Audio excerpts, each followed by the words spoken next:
Assalamualaikum warahmatullahi wabarakatuh. Apa kabar anak-anak semuanya? Semoga senantiasa sehat dan selalu dalam lindungan Allah Subhanahu wa Ta'ala. Selamat datang di pembelajaran Pendidikan Agama Islam dan Budi Pekerti kelas 10 bersama saya Ibu Mia Nursaniati. Marilah anak-anak semuanya, sebelum kita memulai kegiatan pembelajaran hari ini, kita berdoa terlebih dahulu. A'udzu billahi minasy syaithanir rajim. Bismillahirrahmanirrahim. Raditu billahi rabba wa bil islami dina wa bi Muhammadin nabiyyan wa rasulah. Rabbi zidni ilma warzuqni fahma. Amin.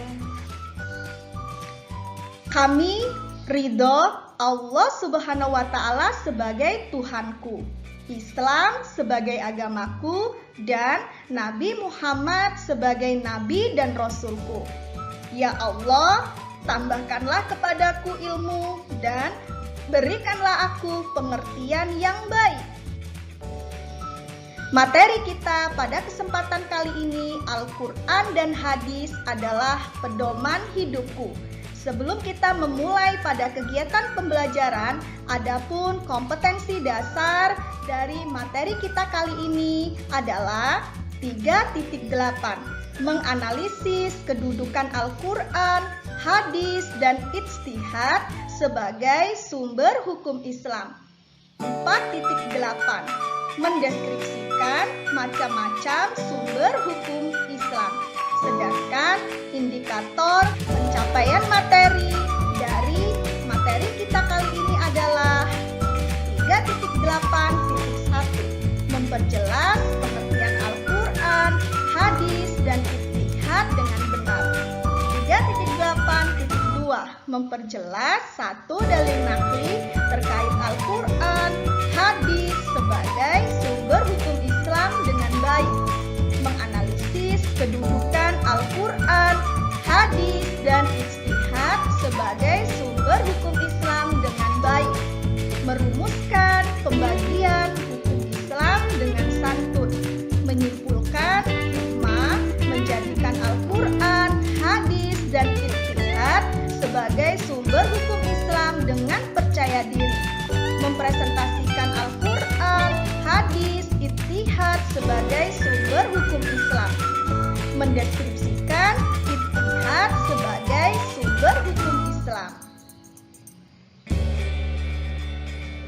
Adapun tujuan pembelajaran kita pada kesempatan kali ini adalah melalui pendekatan saintifik dengan model pembelajaran project based learning, melalui metode diskusi, mind mapping, tanya jawab, peserta didik diharapkan mampu memperjelas pengertian Al-Quran, Hadis, dan Ijtihad dengan benar. Memperjelas satu dalil naqli terkait Al-Quran, Hadis sebagai sumber hukum Islam dengan baik. Menganalisis kedudukan Al-Quran, Hadis, dan Ijtihad sebagai sumber hukum Islam dengan baik. Merumuskan pembagian hukum Islam dengan santun. Menyimpulkan hikmah menjadikan Al-Quran, Hadis, dan Ijtihad sebagai sumber hukum Islam dengan percaya diri. Mempresentasikan Al-Quran, Hadis, Ijtihad sebagai sumber hukum Islam. Dan mendeskripsikan Ijtihad sebagai sumber hukum Islam. Materi kita kali ini, Al-Quran dan Hadis adalah pedoman hidupku. Kita akan membahas Al-Quran, Hadis, dan Ijtihad. Yang pertama yang akan kita bahas adalah Al-Quran. Pengertian Al-Quran. Al-Quran dari segi bahasa berasal dari kata qoro'a, yaqra'u, qira'atan, Qur'anan, yang berarti sesuatu yang dibaca atau bacaan. Dari segi istilah, Al-Quran adalah kalamullah yang diturunkan kepada Nabi Muhammad SAW dalam bahasa Arab yang sampai kepada kita secara mutawatir, ditulis dalam mushaf, dimulai dengan surah Al-Fatihah dan diakhiri dengan surah An-Nas. Membacanya sebagai ibadah, sebagai mukjizat Nabi Muhammad SAW dan hidayah serta petunjuk bagi umat manusia. Allah Subhanahu wa Ta'ala dalam Quran surat Al-Isra ayat 9 berfirman, Bismillahirrahmanirrahim. Inna hadzal Qur'ana yahdi lillati hiya aqwam wa yubashshirul mu'minin alladzina ya'maluna as-solihati anna lahum ajran kabira.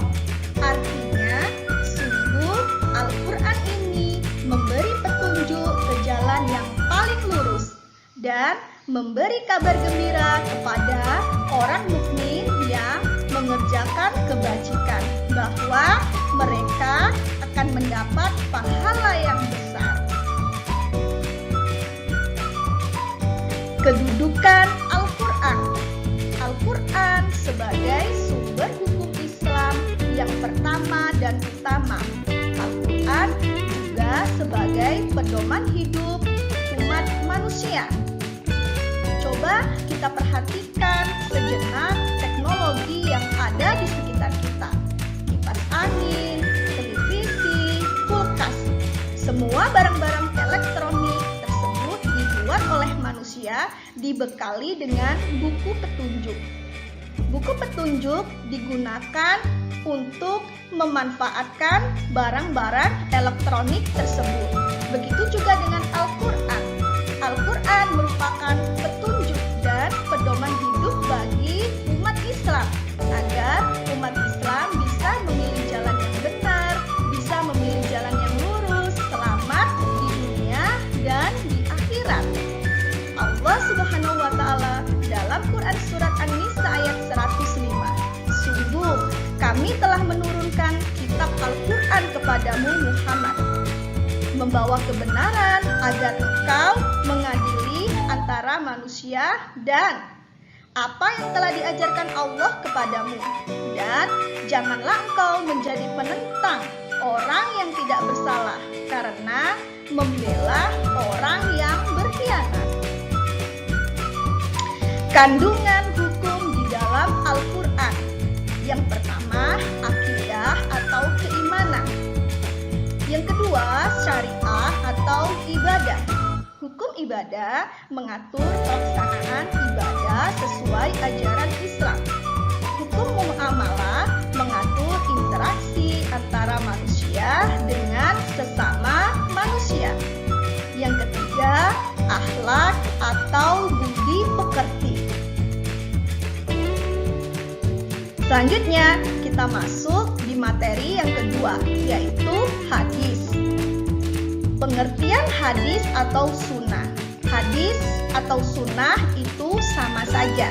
Secara bahasa, hadis berarti perkataan atau ucapan. Menurut istilah, hadis adalah segala perkataan, perbuatan, dan ketetapan yang dilakukan oleh Nabi Muhammad SAW. Hadis juga dinamakan dengan sunnah. Setiap ucapan Nabi Muhammad SAW disebut dengan hadis qauli. Setiap perbuatan yang dilakukan oleh Nabi Muhammad SAW seperti ketika Nabi sedang tidur, cara Nabi makan, cara Nabi sholat itu disebut dengan hadis fi'li. Dan setiap ketetapan atau keputusan yang diberikan, yang diberlakukan oleh Nabi Muhammad SAW itu disebut dengan hadis takrir. Bagian-bagian hadis.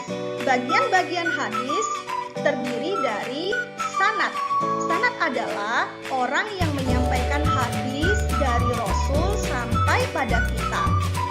Matan. Matan adalah isi hadis. Kemudian rawi. Rawi adalah orang yang meriwayatkan hadis. Kedudukan hadis. Kedudukan hadis sebagai sumber hukum Islam yang kedua setelah Al-Quran. Allah Subhanahu wa Ta'ala dalam Quran surat An-Nisa ayat 80. Barang siapa menaati Rasul Muhammad, maka sesungguhnya ia telah menaati Allah Subhanahu wa Ta'ala. Dan barang siapa berpaling darinya, maka ketahuilah kami tidak mengutusmu Muhammad untuk menjadi pemelihara mereka. Fungsi hadis terhadap Al-Quran. Lantas, hadis berfungsi sebagai apa terhadap Al-Quran? Yang pertama, hadis berfungsi menjelaskan ayat-ayat Al-Quran yang masih bersifat umum. Hadis memperkuat pernyataan yang ada di dalam Al-Quran. Hadis juga menerangkan maksud dan tujuan yang ada di dalam Al-Quran. Hadis menetapkan hukum baru yang tidak terdapat di dalam Al-Quran. Macam-macam hadis. Hadis dilihat dari segi perawinya atau orang yang meriwayatkan hadis. Hadis itu terbagi menjadi 3. Yang pertama, hadis mutawatir, yaitu hadis yang diriwayatkan oleh banyak perawi, baik dari kalangan para sahabat maupun generasi sesudahnya, dan dipastikan di antara mereka tidak ada yang bersepakat dusta. Hadis masyhur, yaitu hadis yang diriwayatkan oleh 2 orang sahabat atau lebih yang tidak mencapai derajat mutawatir, namun setelah itu tersebar dan diriwayatkan oleh sekian banyak tabi'in sehingga tidak mungkin bersepakat dusta. Yang terakhir, hadis ahad.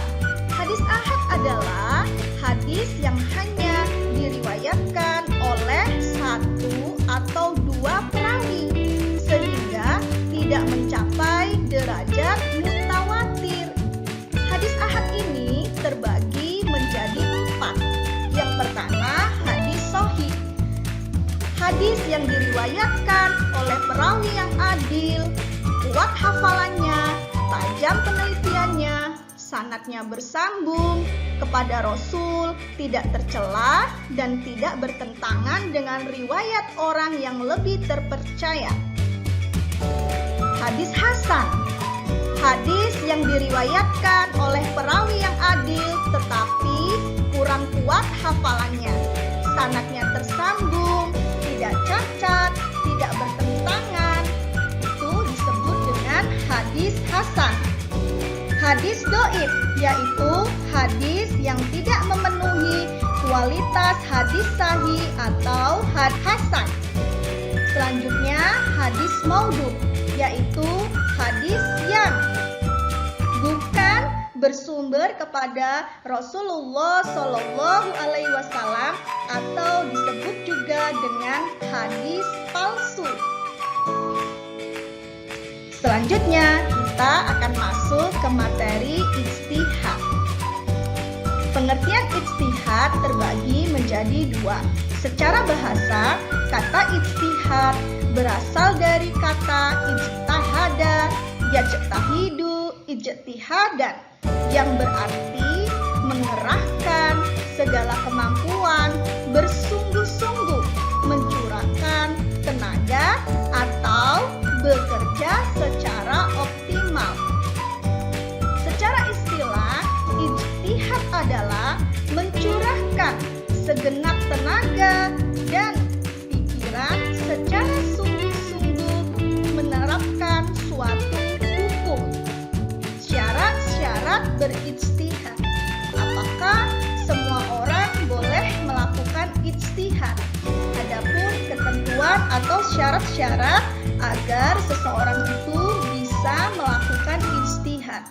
Yang pertama, memiliki keluhuran akhlak mulia, memiliki pengetahuan yang luas dan mendalam, memiliki pemahaman mendalam tentang bahasa Arab, ilmu tafsir, usul fikih, dan tarikh atau sejarah. Yang terakhir, memahami cara merumuskan hukum atau istinbat. Bentuk-bentuk ijtihad. Yang pertama, ijma. Ijma adalah kesepakatan para ulama ahli ijtihad dalam memutuskan suatu perkara atau hukum. Yang kedua adalah qiyas.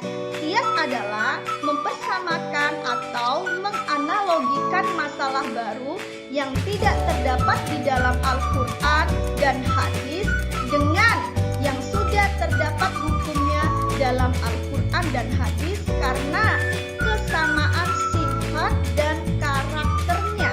Yang ketiga, maslahah mursalah, yaitu penetapan hukum yang menitikberatkan pada kemanfaatan suatu perbuatan dan tujuan hakiki universal terhadap syariat Islam. Selanjutnya, kedudukan ijtihad. Ijtihad memiliki kedudukan sebagai sumber hukum Islam setelah Al-Quran dan hadis. Materi selanjutnya, hukum taklifi. Hukum taklifi terbagi dalam 5 bagian, yaitu wajib. Wajib adalah suatu perkara yang apabila dikerjakan mendapat pahala dan apabila ditinggalkan akan mendapat dosa. Yang kedua, sunnah. Sunnah adalah suatu perkara yang apabila dikerjakan akan mendapatkan pahala dan apabila ditinggalkan tidak mendapatkan apa-apa. Yang ketiga, haram.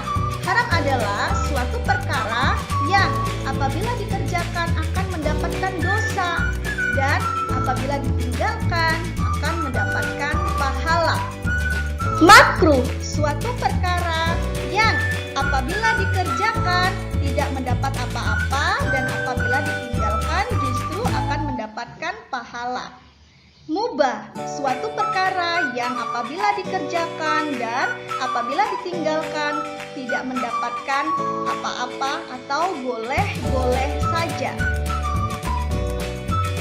Hikmah menjadikan Al-Quran, hadis, dan ijtihad sebagai sumber hukum Islam. Yang pertama, tidak tersesat dalam berperilaku sesuai dengan tuntunan ajaran Islam. Menjadikan diri sebagai orang yang taat beribadah dengan penuh ketulusan. Terbiasa membaca dan mengkaji Al-Quran serta hadis. Selamat dari azab dan laknat Allah Subhanahu wa Ta'ala, karena sudah mengikuti aturan-aturan yang sudah ditetapkan oleh Allah Subhanahu wa Ta'ala dan Rasul-Nya. Bahagia hidup di dunia dan akhirat. Terwujudnya perilaku akhlakul karimah dalam kehidupan bermasyarakat. Demikianlah materi pembelajaran pendidikan agama Islam pada pertemuan kali ini, Al-Quran, hadis, dan ijtihad sebagai sumber hukum Islam. Terima kasih. Wassalamualaikum warahmatullahi wabarakatuh.